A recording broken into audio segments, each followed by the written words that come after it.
Hello students, welcome to my YouTube channel. And आज हम बात करेंगे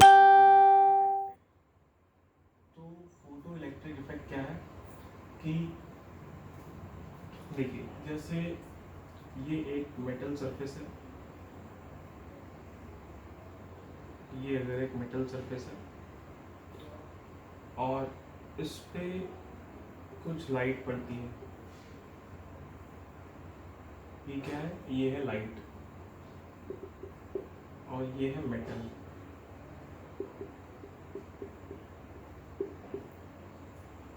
then after a very certain time, some electrons get ejected from the metal surface, and this phenomenon is known as photoelectric effect. So we can say the ejection of electron from the metal surface when light falls on it. Metal surface से electron का ejection जब light उस पर पड़ती है तो उसको हम क्या बोलेंगे? Photo electric effect. ठीक, इसको डिस्कवर किया था मैक्स प्लैंक्स ने। ये साइंटिस्ट थे, इन्होंने इसको डिस्कवर किया था और इसके लिए एक फॉर्मूला दिया था, that is E is equals to H nu. E is equals to H nu. Then E stands for energy because electron is a form of energy. H stands for Planck's constant.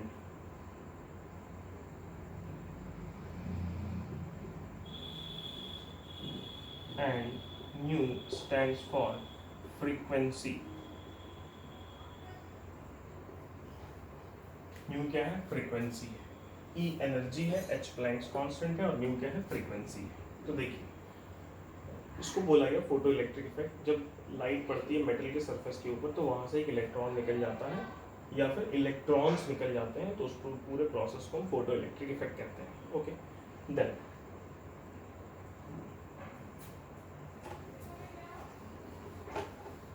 मैं इसको clean कर देता हूँ। आप video को pause करके अपना notes बना सकते हैं, और अगर आपने अभी तक मेरा चैनल सब्सक्राइब नहीं किया है तो उसको सब्सक्राइब कर लें। आपको पार्ट वाइज हर चैप्टर की वीडियोस मिलती रहेंगी, जिससे आपके नोट्स कंप्लीट होते रहेंगे। Now next, first of all we have to know what is frequency. mu. Now if this is the metal surface, this is the metal surface on which light falls, then how many electrons get ejected from that particular surface in 1 second? In 1 second. This is known as frequency. कितने electron इस metal surface से 1 second के अंदर निकलते हैं, इसको बोला जाएगा फ्रीक्वेंसी। ठीक है, and that is the value of new. So E is equals to H nu. Okay, और हमारे पास एक इक्वेशन है E is equals to mc square. This is the Einstein equation. E is equals to mc square. तो एक scientist थे, इसका नाम था Debrogli. Debrogli ने क्या करा कि प्लैंक्स इक्वेशन और आइंस्टीन इक्वेशन दोनों को कंपेयर करा आपस में, और उनको क्या मिला वो देखिए।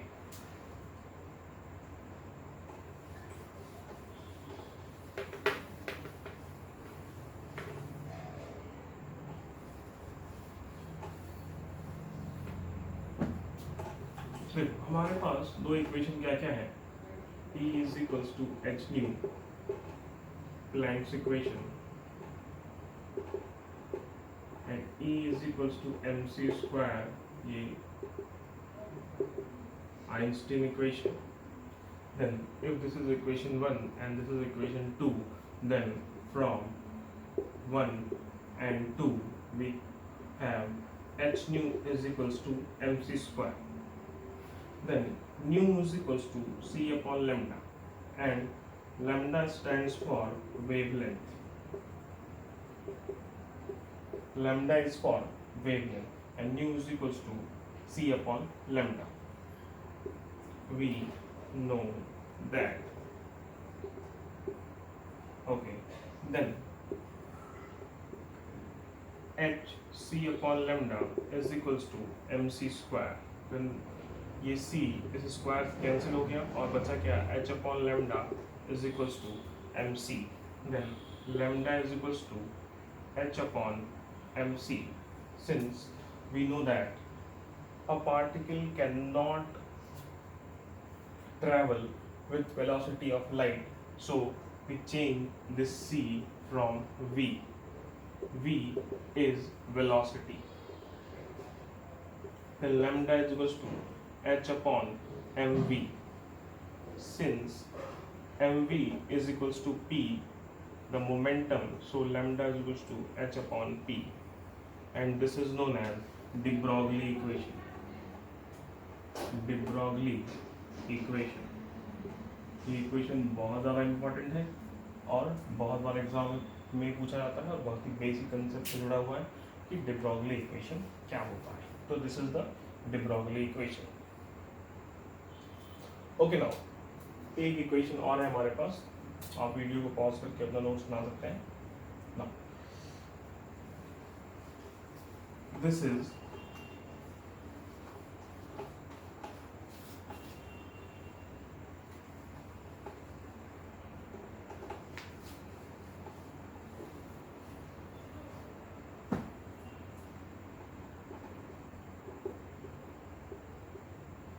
Heisenberg uncertainty principle. Heisenberg uncertainty principle.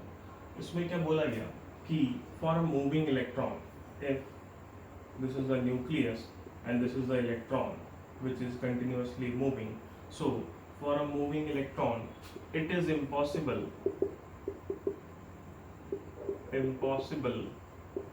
to determine the change in momentum and change in position